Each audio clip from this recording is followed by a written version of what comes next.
This is Claire McDowell's Rick Mercer style rant for Class CDN 1100, University of Ottawa.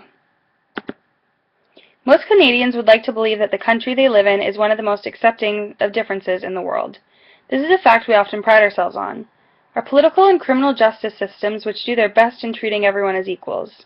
But if these wide-eyed, naive Canadians were to investigate further, they would realize that this is certainly not always the case. The fact is that most Canadians want their cake and to eat it too in reference to this issue. As was pointed out by Michael Ignatieff, Canadians expect more from their country. As citizens, we expect that every person will be treated as equals, given the same amount of rights, or having to abide by the same rules. However, at the same time, every single person wants provisions made for them. Everyone wants to be given advantages not had by others, while at the same time being equals, since it would be easier to navigate their lives this way. Ignatieff's example is that of the billiard ball in the game of pool. Every ball must be equal and follow certain rules to be able to play the game, but at the same time we each want to play the game by our own terms.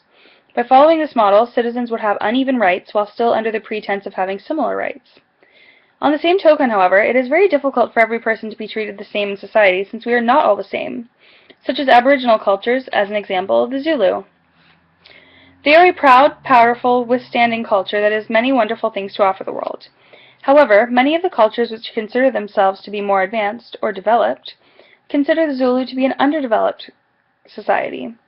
They are expected to evolve in the same fashion as other cultures, such as Canadian culture, but the truth is that their society is simply evolving in a different fashion. In reference to my earlier points regarding equality, this last point was very important.